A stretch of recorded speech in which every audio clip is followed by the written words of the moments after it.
I seen this one and I was like, ooh, this might be interesting to watch. Husband called poisoning wife's protein shake. She kind of just like laid down and said that she felt dizzy and she wasn't feeling well. It was absolutely sickening. But I am angry. You just brought me home. What kind of a sick person does that? It just is psychotic. What happened? She's gonna die. There's some drugs that wouldn't show up on that drug panel. And so potassium cyanide is not something that we use in dentistry. I don't even know how to acquire potassium cyanide. It just is a whole another layer of just wicked. A Colorado mother begins experiencing sudden and devastating symptoms after a morning workout. Her family watches helplessly as her illness progresses over the coming days, and suspicious eyes turn to one man, her husband, a beloved and ambitious local dentist. But as she fights for her life, the investigation into what happened will take a shocking turn that no one saw coming. Our point is not to put you away, it's to put the person away that caused this to your wife. And that's where we're at. That person is my wife. The following report is based on official police records, and most of the footage has never been seen before until now. It's Monday, March 6, 2023. Home surveillance cameras are recording as 45-year-old Dr. Jim Craig exchanges pleasantries with his wife Angela before heading to work. What was that? How was she just okay? Well, see you, babe. Goes on forever. Love you. Have a great day.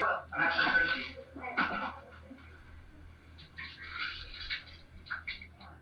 Jim is headed to his Aurora, Colorado dental practice, which he's seen here promoting on YouTube in 2012. Hi, this is Dr. Jim Craig with Summerbrook Dental Group. One of the questions I get asked most commonly by patients is, what is the deal with all of the over-the-counter whitening products that are available out there? Jim and Angela have been married for more than 20 years by the morning of the 6th, with 6 kids and what looks from the outside like the perfect marriage. But on this seemingly ordinary day, things would go terribly wrong. They worked out. She had a really hard workout, he said. And then after that, she kind of just like laid down and said that she felt dizzy and she wasn't feeling well.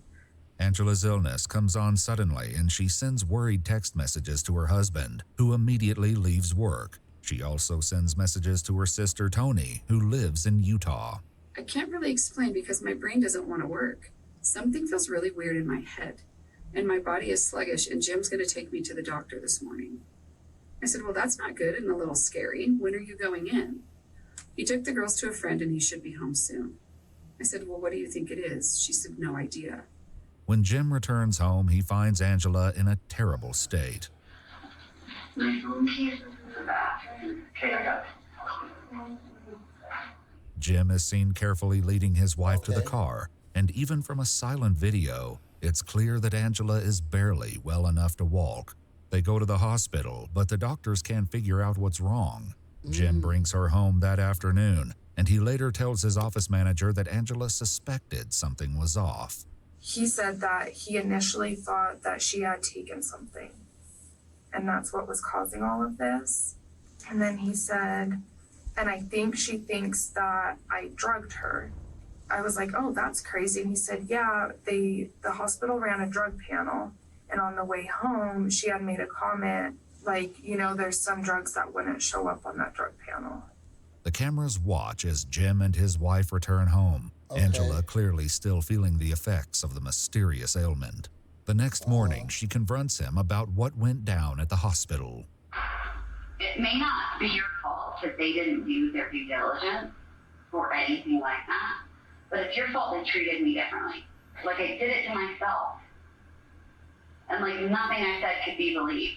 Because I didn't say to her, I'm afraid she did this to herself. I just said, are you going to do a drug panel? You think that's not enough? Neither of us said, I think she did this to herself, or I think she took drugs, or I think that. Neither of us said that. And how do you think it would have gone if you had actually defended me? Well, I also wanted a drug panel because you were accusing me. I wanted that for me, too. It may be the first sign of Okay. strain caught by the cameras, but as those who know the couple best will reveal, it's far from the first crack in their marriage. 6 years ago, their relationship nearly collapsed. He came home and announced that he'd been having an affair and he was leaving her. And she was distraught, of course, because she'd been trying to hold their family together for all these years. And she was trying to figure out whether she should just leave or try to fight for it or see, is he serious? You know, but she was pretty solid on the affair. But Angela didn't want to divorce, and according to her sister, the infidelity was quickly overshadowed by an even more serious incident. What was it? And then she called me one day and she was mad. And I'm like, of course, nature of life with when someone's cheated on you, right? She said that he had sedated her. According to Tony, Jim drugged Angela without her knowledge so that he would have enough time to carry out his final plan, injecting himself with something that would end not only his marriage, but his life. He never went through with it, but the emotional wounds from that day had not healed by the morning of March 7th, 2023. Nigga drugs this. Well, I also wanted a drug count because you were accusing me. When texting her husband the day she suddenly fell ill, Angela wrote, "I feel drugged." Jim replied, "Given our history, I know that must be triggering. Just for the record, I didn't drug you." But I am angry. I'm angry at you and angry at him. Wait, he tried to drug her? Wait, did he try to drug her or himself? It was her, right? Complain about. Ah. They didn't do anything. Except send me home and recommend I see my PCP. And you didn't do anything. You just brought me home. You didn't even try to call my PCP or try to call anybody or try to do anything. Oh. So You she just said. brought me home. So you Angela's just saying? suspicions may not only stem from the drugging 6 years ago, but from something that happened much more recently. So when she texted me, she started it with, "I'm not really ready to talk yet. That's right. Yeah. But I'm leaving Jim. He's left," how did she put it? "He's made it impossible for me to stay." Only 4 months before falling ill, Angela discovered that Jim had created a profile on a matchmaking site called Seeking.com. Before long, he'd found a woman to spend time with. James and I had a relationship for, honestly, I think it might have been like 3 weeks, maybe a month. Okay. And it was like November and December, ended in December. This is embarrassing to admit, met him on a sugar daddy site. Okay. Did he take you on any vacations or anything? He did. That was December. We went up to Bozeman, and then his wife found out, and immediately the next day we came back to Denver. Okay. So she found out while you guys were in Bozeman. Correct. Is what he we had told only you. Okay. We didn't even spend 24 hours in Bozeman. Oh my God. Okay. Damn. Yeah. Jim managed to smooth things over with Angela, promising that he was merely stringing. Boy, sugar daddy. Oh God, yo, there's sugar daddy sites, and there's any sugar moms, any sugar mothers, any sugar moms in there on that site. Is Women there along anything with like that? attention and money, but with They no sign intention me of up. actually cheating. But even on March 1st, after Jim returned from a speaking engagement in Las Vegas, texts show that the mistrust remained. "Is there anything else you're not telling me?" Angela asked. Jim replied, "No, there really isn't anything else to disclose. I really was in Las Vegas by myself, and I don't want to sleep with anyone else but you." Yo, By that'd be March 8th, gaslight, 2 bro. days after Angela's trip to the hospital, things have settled a Cause that bit, shit. or at least I it would know he seem. thought that worked. What's this looking like? Yeah, but you haven't been eating. At all. What? And I didn't exercise today, so. Yeah, that's true. Please don't exercise today. Please don't exercise today. Oh my gosh. Oh no. I don't think I could if I wanted to. I had her. Good. Because I don't want you to exercise today and then like pass out and be dead on the Okay. bathroom floor. Well, The day passes without incident. wait. I don't want you to go exercise, go out and exercise, and then pass out on the bathroom floor. Why was she in the bathroom? She working out, gang. What was that? What was that dialogue, bro? But the next day, was Angela takes stupid. another sudden turn for What the she worse. talking about? Oh, what the hell happened? Yo! Hey, Mom just threw up and she asked me to call you. And how long I think Why she crawl?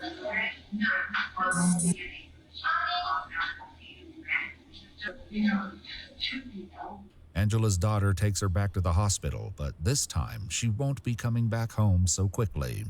She has been battling a really weird illness over the last 4 days, we have been to the emergency room twice, urgent care once, and now she has been admitted to the hospital, even though nobody Why so many commas? Are we gonna talk about that? Why is so many commas?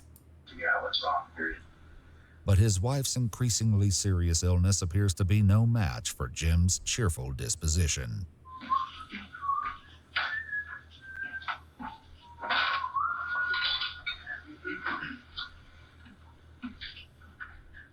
This energy would extend to his interactions with Angela's family and friends over the next 5 days as he updated them about her condition. In one text, he says of the medical mystery, "If it wasn't my wife, this would be kind of a fun puzzle to try to work out." It's funny because 90% of the time she seems like she's doing pretty well, and then all of a sudden she'll have a crash or something. It's hard to predict when that'll happen. Do you understand what I'm saying? I do. It's just back and forth, and then it's like, I know, but most of the time, 90% and then she'll crash and die. But it's hard to predict when that's going to happen. We don't know. Gosh, isn't this funny? This is like a conundrum, isn't it? Crazy. But look at this funny joke. Yo, she's Sickness losing. wasn't getting better, and the doctor. Yo, that person sounded like she was losing it though.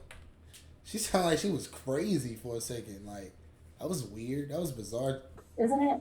Crazy. Bizarre But look at this conflict funny right there. joke.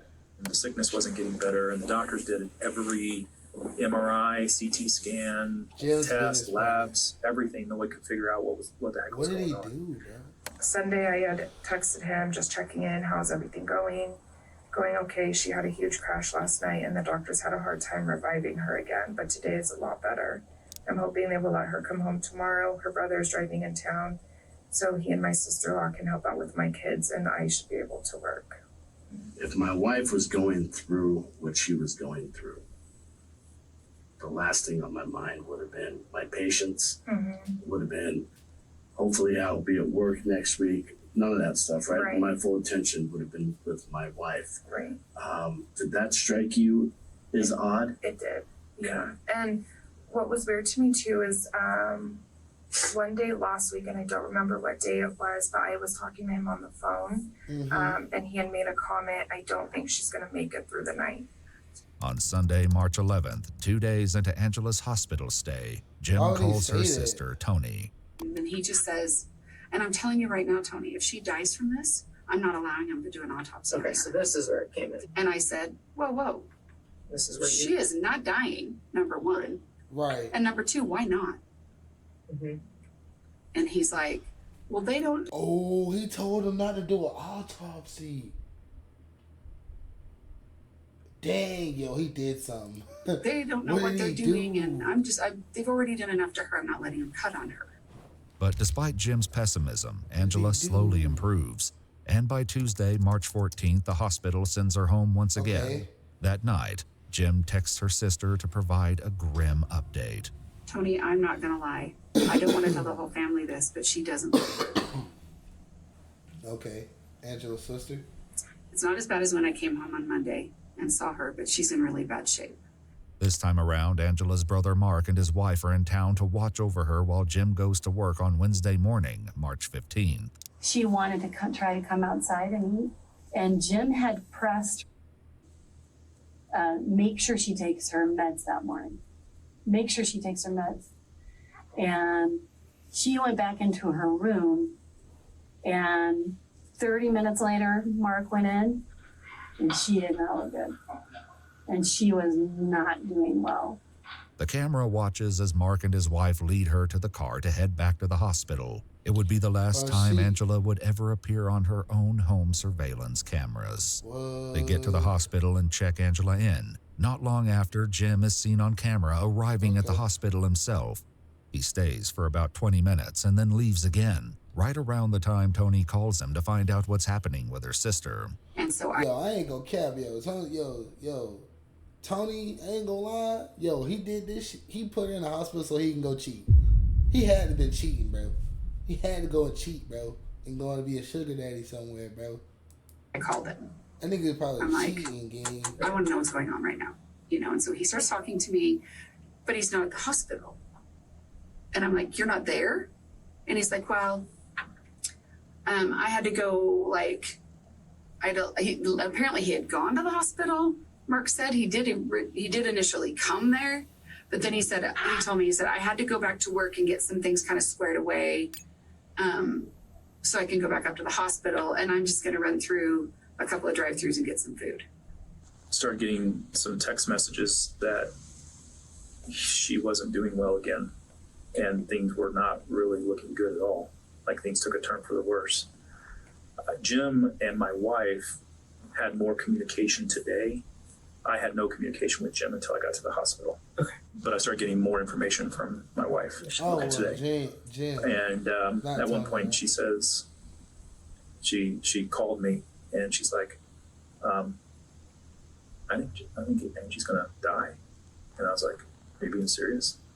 On the surveillance system, Jim is seen going into Angela's room, leaving, and then going back in again, all within the span of a few minutes.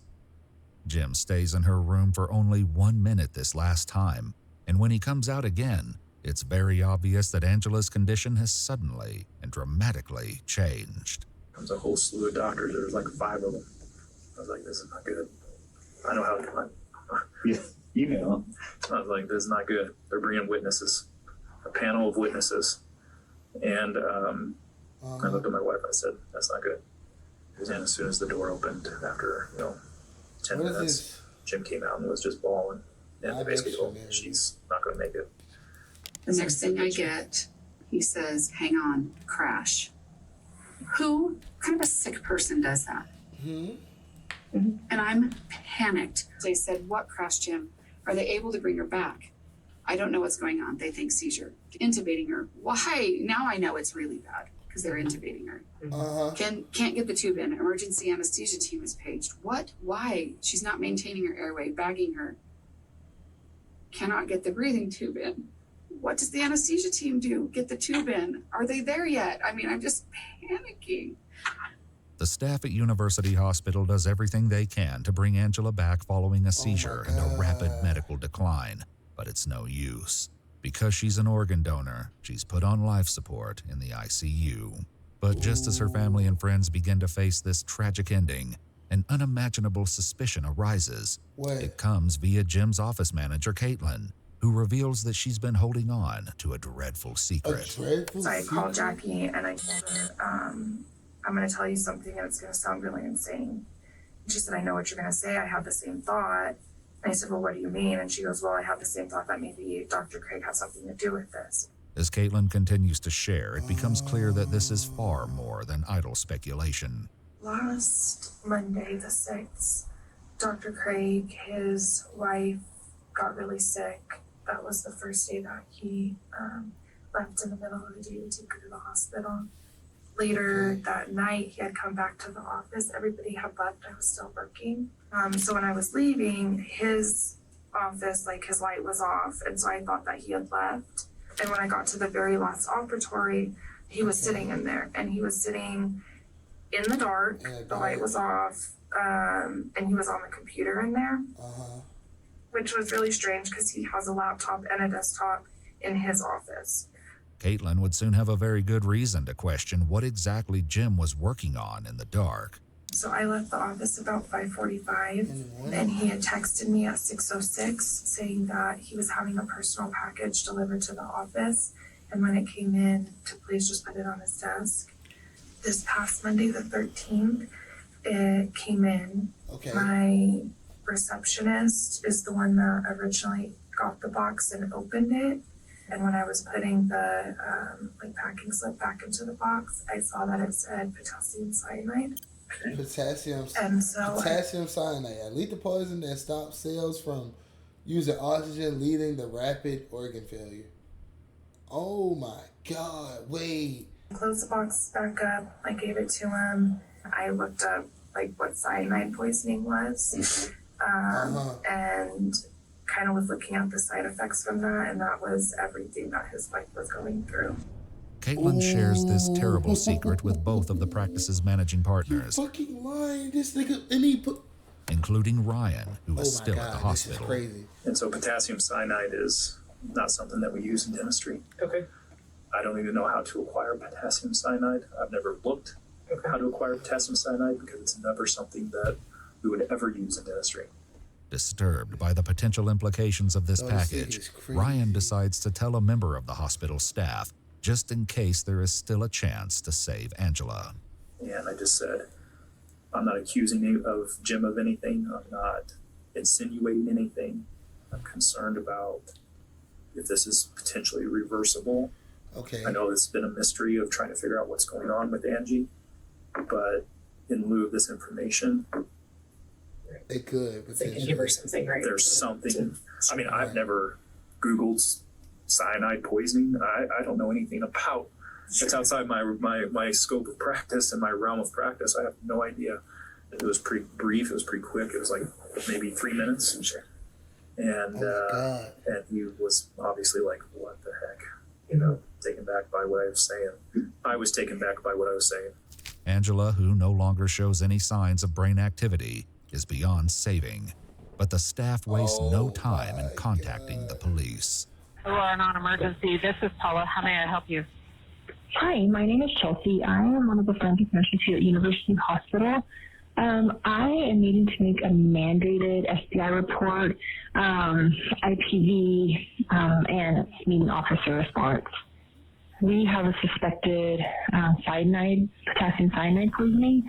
It doesn't take long before Jim begins to realize that something is up. One of his first moves is to give Ryan a call. He says, "Ryan, I got some disturbing news." And he said, "Did you say something to somebody?" And I said, "Yeah, I did."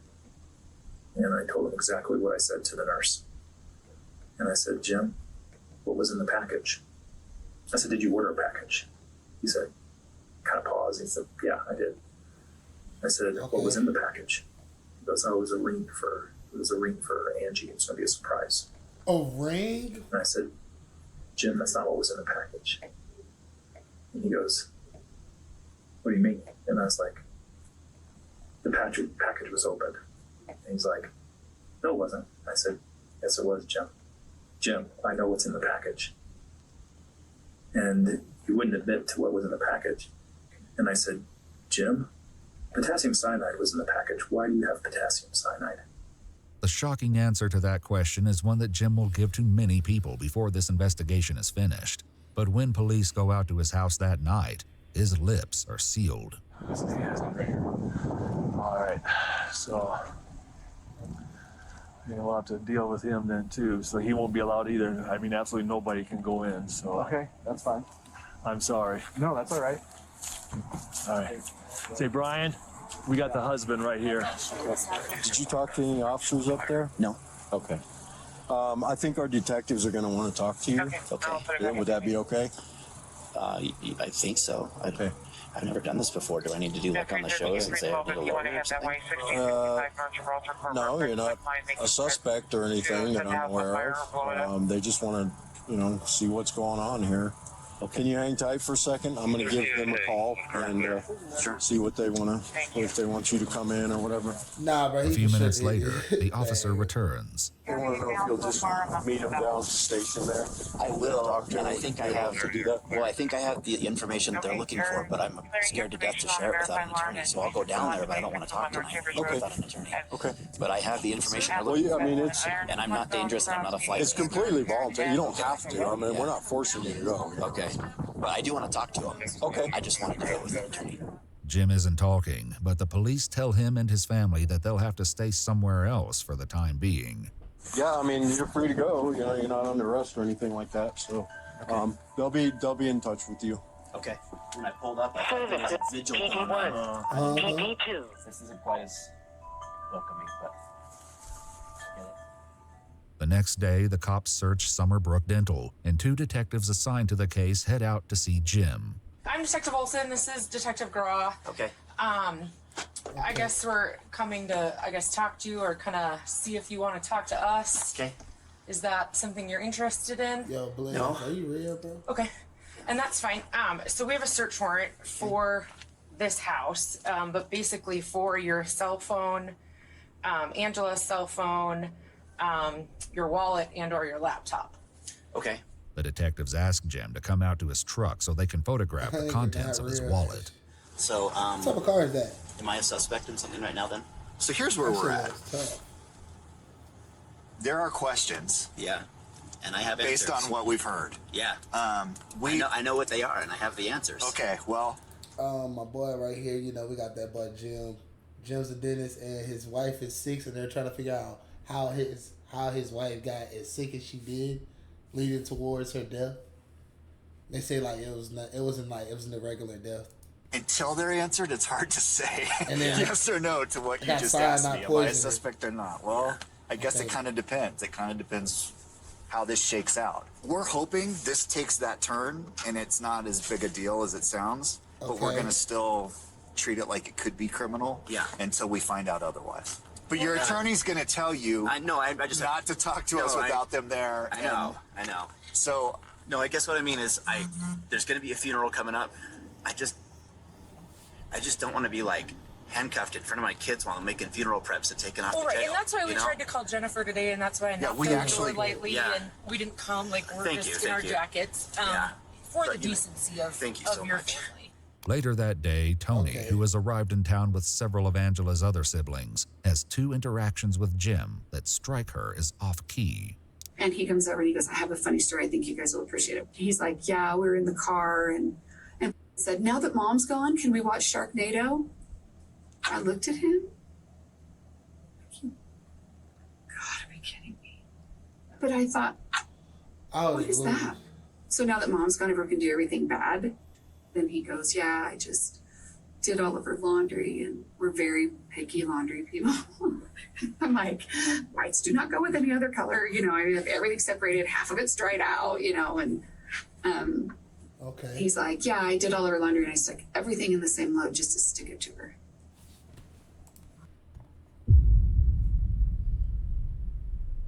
What? To stick it to her? What? Out loud, no. 2 days later, on March 18th, Angela is taken off life support sick. and passes away. That night, Detective Olson asked Jim to meet them so they can get... You didn't hear it? Oh, I got you, bro. Nah, we running this whole little scenario back. Of Angela's other siblings has 2 interactions with Jim that strike her as off-key.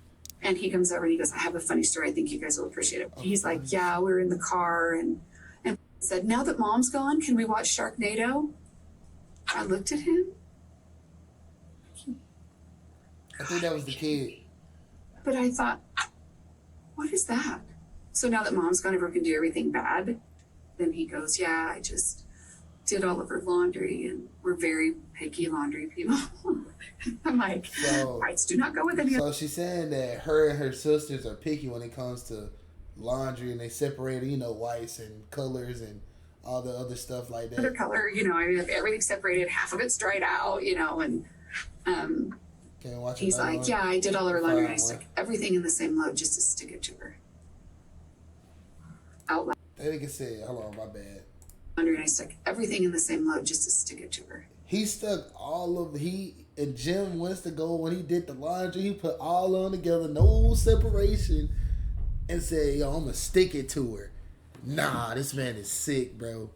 This nigga is not real, bro.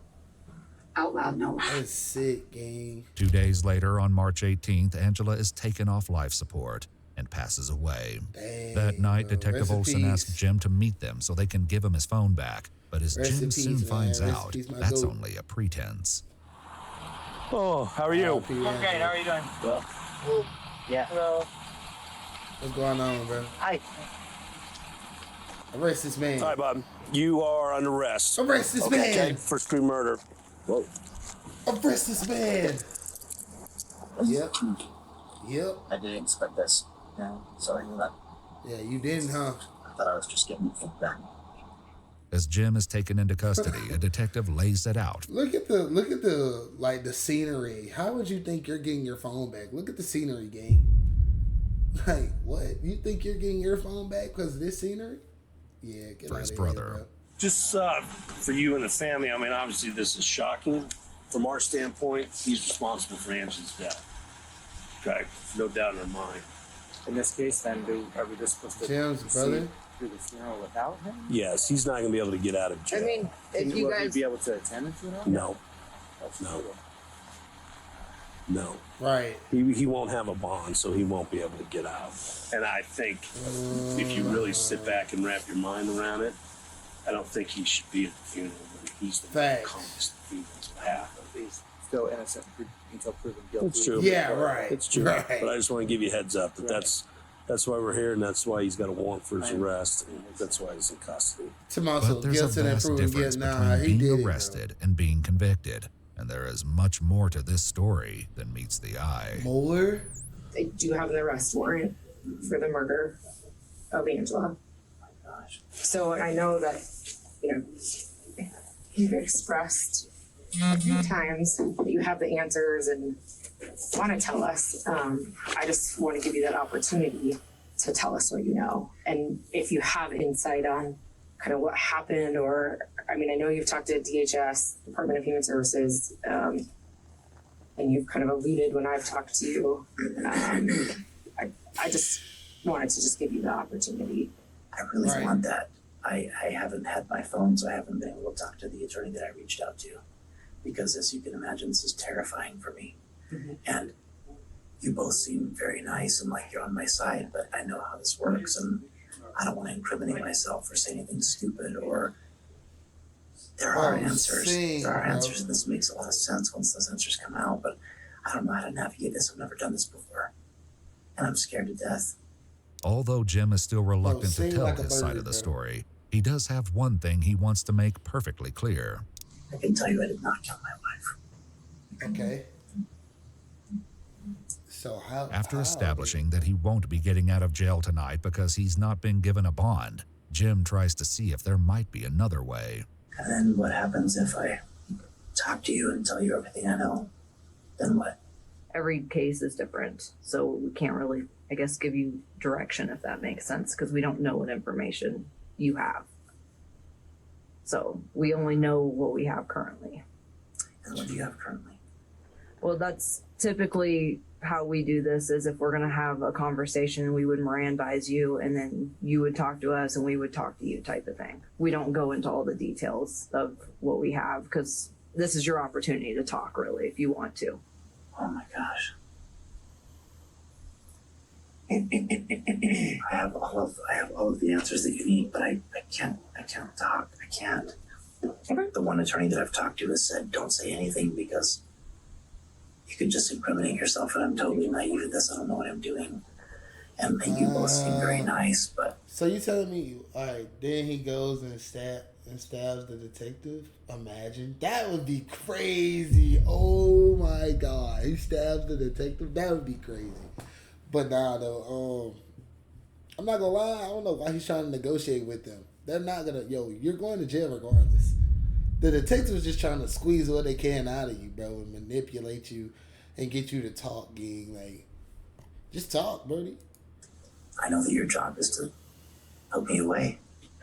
Well, that's our job, is to figure out what happened. Our point is not to put you away, it's to put the person away that caused this to your wife. And that's where we're at. That person is my wife. With that stunning question, Jim again falls into silence. But this isn't the first investigators have heard of this explanation. Jim floated it for the first time in that phone call with his business partner. I said, why do you need potassium cyanide? And he said, he's like, there's a lot of pauses with deep breaths. He goes, I ordered it for her.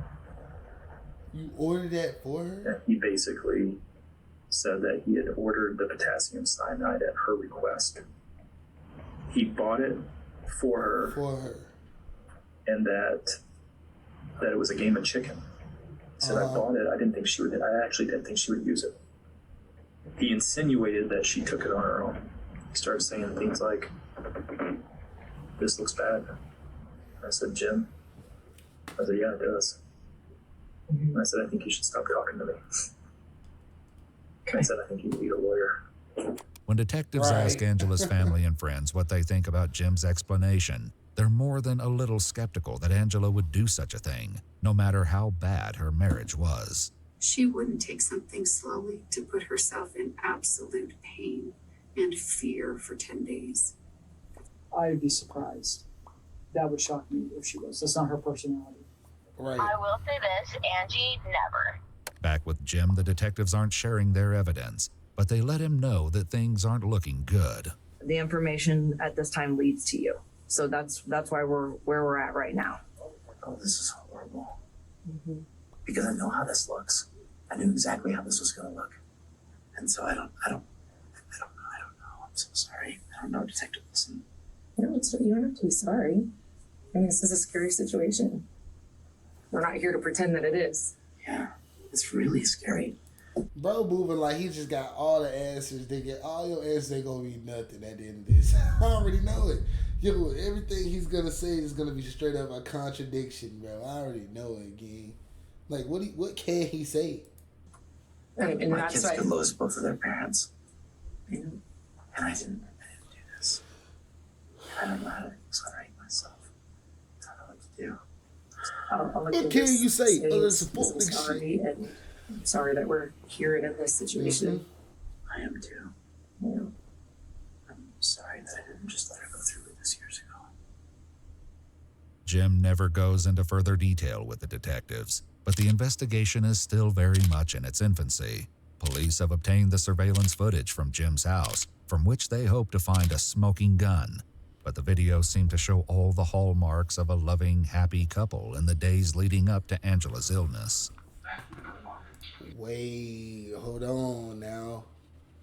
He might have burned them. Hold on. Did he burn the footage? I think he burned the footage. Can't you do that? Let's see if he burned the footage. Yeah. Father,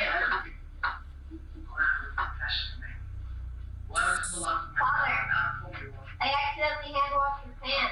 Oh. Hey. Oh, I gotta go in. All right. No, you gotta go back to work. That was quick. Baby.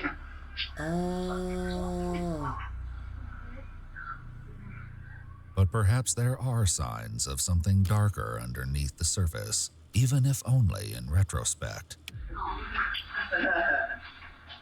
Then he drugged it too. Oh, good. My custom shoes that I've been ordering are starting to come in. Oh. What? Custom shoes that you've been ordering? How many are there? I think 3 pairs. That is super blue. I know, I like it. Okay, what are you gonna wear with it? My gray suit and a blue shirt when I speak in Las Vegas. Jim went to Las Vegas a few days after that conversation, and it was there that he met another woman, an orthodontist from Texas named Karen. Police want to speak with her next, and fortunately for them, damn, of course it's Karen. She happens to Let's be see in how town. she talk. Hi, Karen. Yes. I'm Sergeant Lawnecker with Aurora Homicide. Motherfucker must have been naked, nigga. Why she open the door like that, gang? Just open the door, bro. Side unit. We've taken Jim into custody for homicide. Homicide. Look and at her. I was wondering if you have a minute Look to at her speak face. with me. Can I, Yeah, what get dressed? Yep. Yeah, you got your straight ass. So I don't know. Basically, obviously, I didn't find you by a miracle. Knew it. We are aware of yours and Jim's relationship. Okay. And basically your emails and stuff back and forth between each other. And he's been taken into custody for killing his wife. So I don't know, obviously we consider you to be a motive for him to do that. I don't know what kind of communications he's had with you about his wife and what's been going on with her. We have noticed that you seem to come to Denver when his wife was in the hospital. And I don't know if that's just what kind of timing is, that is, or what he's telling you, or how he, you guys are setting up when you're going to come out here. Right. So I don't know if you can shed any light on any of that. A search of Jim's email account shows messages between the two of them, some of which show Karen's travel itinerary. One trip overlapping with Angela's first extended hospital stay, and a second trip overlapping with Angela's final crash and eventual death. But Karen says those dates are misleading. I had a ticket for the 8th that I changed to. You didn't come out here then? No. Okay. I had Southwest, so it was free to change. Okay. So I just changed the dates to the 16th. So this is the first time you've come out here? Mm-hmm. How did you meet him? At a meeting, dental meeting in Las Vegas. Though Karen acknowledges that she's out here to see Jim, she says that their relationship is not as far along as their messages might suggest. I mean, we shared a lot of, personal information kind of quickly, just like history and, I don't know, kind of, but we haven't been physically intimate or that kind of thing. She look like she be getting down. So you've not been sexually intimate with him? Mm-hmm. Not with him. What was the purpose of some of those text exchange or email exchanges then? Because they're very sexually explicit. Oh, I mean, I guess I find it hard to believe that he would send something like that to you without having some kind of sexual relationship with you. I mean, there's been physical intimacy to some degree, but we haven't had intercourse. Okay. Karen says that Jim told her that he and Angela had filed for divorce in January, a month before they met in Las Vegas. He said, I'm going to sit down with her tonight. We're going to start to talk about what just about the kids, about how things are going to look during mediation, things like that. And that she had said that she probably was going to move back to where her family is, and just they had been just kind of talking about what things were going to look like. He said, he did tell me when they talked that night, I'm kind of worried that she might hurt herself. Wow. So we've had a history of that. Has he talked to you at all about buying cyanide? No. Okay. Any other poisons? Anything like that? The detective decides to set Karen straight on what Jim has been up to. He's never told her he wants a divorce. He's never told her there's no talk of him moving out with the kids. She has no idea anything about a divorce. He's purchased poisons, and she's now dead because of poisons. Damn. So a lot of the things he's told you, assuming you've told me the truth, are all nonsense. Sorry to be the bearer of bad news, but I wonder how she feels right now. Like, dang, bro. Wife. Big time. The next morning, Karen talks to Detective Olson. She shares a conversation she had with Jim after Angela passed, in which he talked about all the things he would need to do to get his affairs in order. Life insurance was in that string of thought. I was like, oh, is life insurance going to change if this is, self-inflicted? And he said, no, I got a policy that doesn't have that, that has an exclusion for that due to our history. While Jim's explanation about the life insurance lines up with his... No way, he backdoored her for the bread. Y'all think he backdoored her for the bread? Story that Angela did this to herself, it also opens the door to another possible motive. And according to Ryan, Jim could use the money. It was in January where we decided as a company that we could not continue to pay his creditors from his first bankruptcy at the level that we were paying it, and he was going to have to take some more involvement in it. And he was going to take a pay cut a little bit. So I know that probably creates some financial pressure on him a little bit. So we've put in about $350,000 into saving his. According to Elizabeth, Fools, they put over 300 bands to save him? Never. I would never. You're going woman down. Jim met on No, 300,000. No, you in the dirt. Seeking.com and took to Bozeman, Montana. This financial strain didn't stop Jim from spending his money. Did he give you, I'm guessing he paid for that trip, correct? Correct. Yep. And then did he give you any more funds other than just the trip? He did. Uh-huh. Yeah. And how much was that? I want to say in total it was probably about $9,000. Oh my God. This nigga took the money from the business and spent it on a female. 9 bands? Dang, what? I need this out. It was. What is this out? I need a sugar mommy, nigga. Oh God, no bullshit. I need that 9 bands. I need a sugar mommy. For the monthly allowance that we had Come talked on, about. man. As part of a traditional sugar daddy, sugar baby relationship. According to prosecutors, daddy, Jim was sugar the sole beneficiary on more than $4 million of life insurance policies in Angela's name. But Karen, who still believes that Angela may have caused her own tragedy, is concerned about their 6 kids. I mean, obviously, my hope is that I'm right and that they don't lose. Yeah. A mommy and a dad, you know. Yeah. No, I agree. While the detective is sympathetic to Karen's position, Angela's friends aren't as understanding. You're okay with them murdering his wife? No, yeah. That's I was just like, okay, like. And we interviewed her the night he was arrested, and I interviewed her again this morning. And really, it was just to get to the bottom of, did she know? Right. Like, is she a core conspirator? Were you involved? I don't think she knew. I think he schmoozed her and Oh yeah, like did so. I mean, she probably also doesn't know he's broke too. So her life has been blown up as well. I don't think she. I mean, obviously, she didn't ask for this. Indeed, it's clear that the fallout from this case has affected everyone involved at the deepest level. Right. It just is psychotic. It just is a what? whole another layer of just wicked.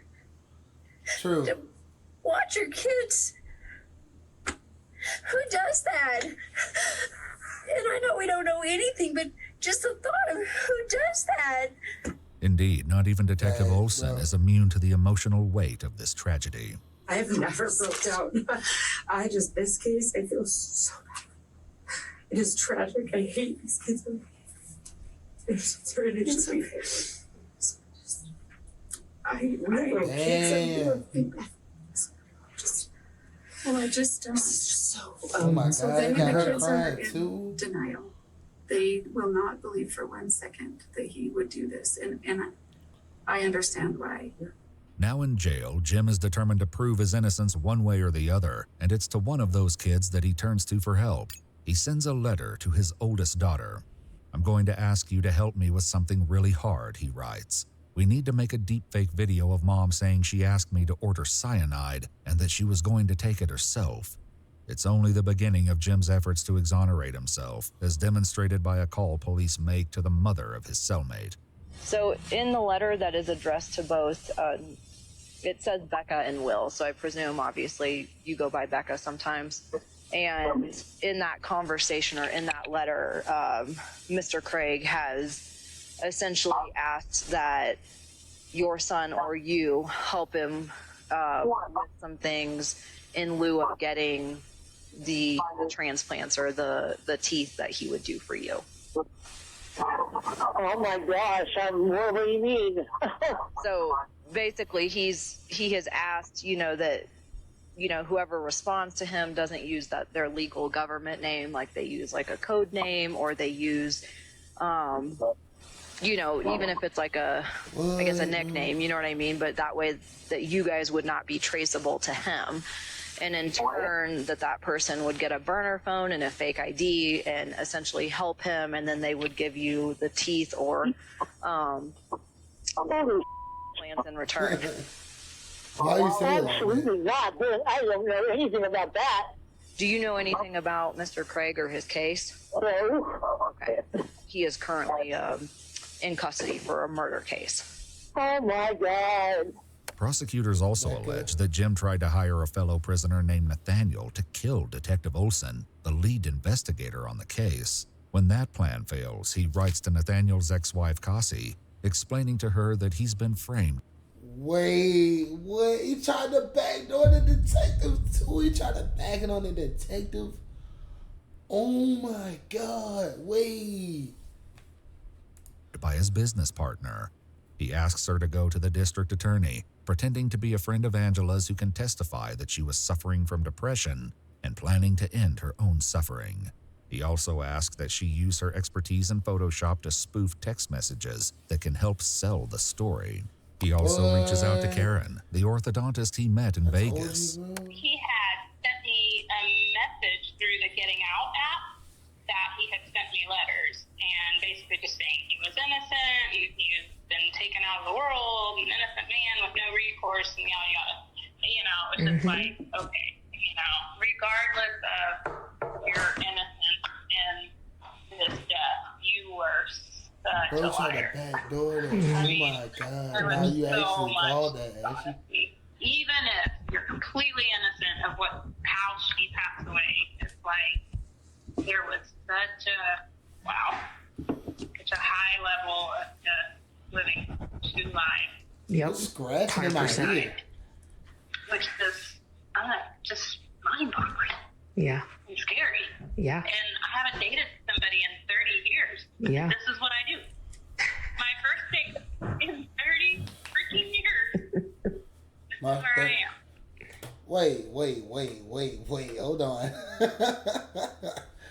Nigga, I haven't dated. I dated somebody in 30 years. She ain't dated nobody in 30 years. What a loner, bro. You feel so damn.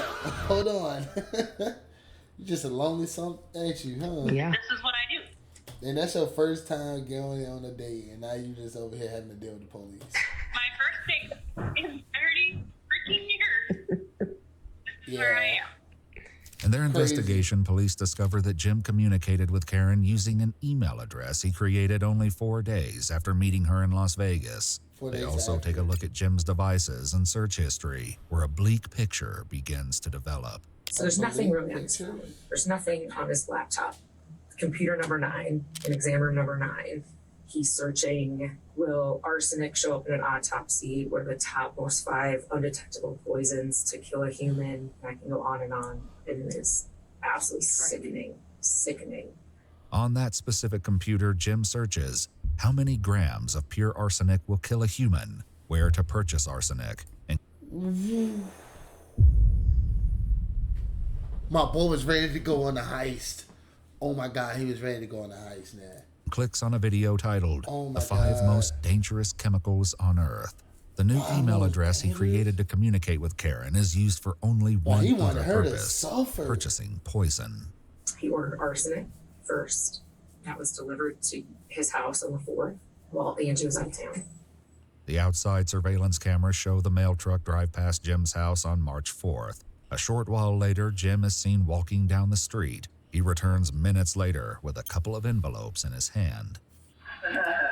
So, if he got it delivered, he's dumb as fuck if this happened. If he got it sent to his house, so he sent it down the street, and they said they delivered it, and he went down the street to go get that motherfucker. I wonder. It was this purchase of arsenic that investigators believe was used to put Angela in the hospital the first time on March 6th. He said they got up, he made them both like a shake, like a protein shake. Wait. And I don't remember what he said he had put in it, but it was like a pre-workout or... Ew, what the fuck is in that, nigga? What type of protein shake is that? Ew. What type of shit is that for all my workouters, all my bodybuilders and gym rats? What the fuck is in there? That shit does not look good. Something with caffeine and whatever he had put in it. I gotta was see like that. 3 times the normal amount that she normally takes. But investigators believe that Jim Craig put something far more dangerous than caffeine into her protein shake that morning. Alright, watch it after this, see what it's talking about.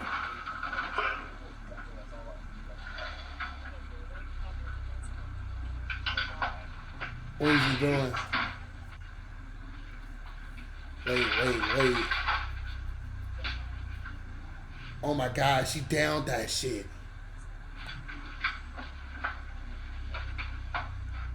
Before leaving for work that morning, Jim has a question.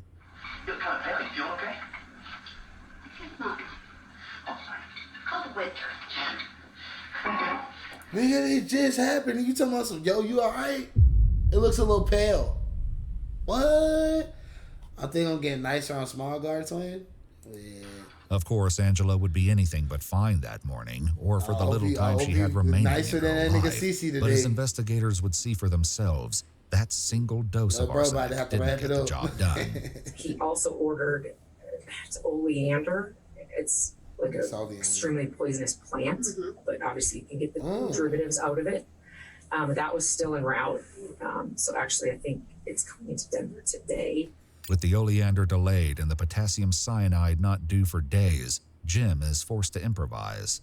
On the night of March 8th, he leaves his house at 10:40 p.m. Okay. He arrives back home 15 minutes later at 10:55. Police later find out that during this time, he purchased 12 bottles of eye redness drops at the local grocery store. Wow. The next morning, Jim makes his wife another drink and turns the TV on for her before going. Eye retina shots. Wait, that what he said? Eye redness drops. The next morning, Jim makes his wife another drink and turns the TV on for her before going to work. Makes her a drink? Or grabs a drink? Bro, now mind you, right? What is that? What, eye redness drops? You know, like when people got like, when their eyes be red as shit, you know. They be, or somebody get geeked up and then they wanna, you feel me, get their eyes and shit. But mind you, when she started feeling bad, I'm not gonna hold you. If she started feeling bad, one, if she thinks her husband's trying to drug her, go to somebody else's crib. Go to somebody else's crib. Go to your family's house or something. Bring the kids with you. Yeah, bring the kids with you. And then plus, I'm not drinking nothing he gives me. I'm not drinking shit he gives me. I'm not doing none of that. Like, I'm literally like, I'm gonna say, yo, thank you. Go to the kitchen, pull it out, go get my own shit. Facts. Go get my own stuff. Look at him. Look at him. Fucking sick.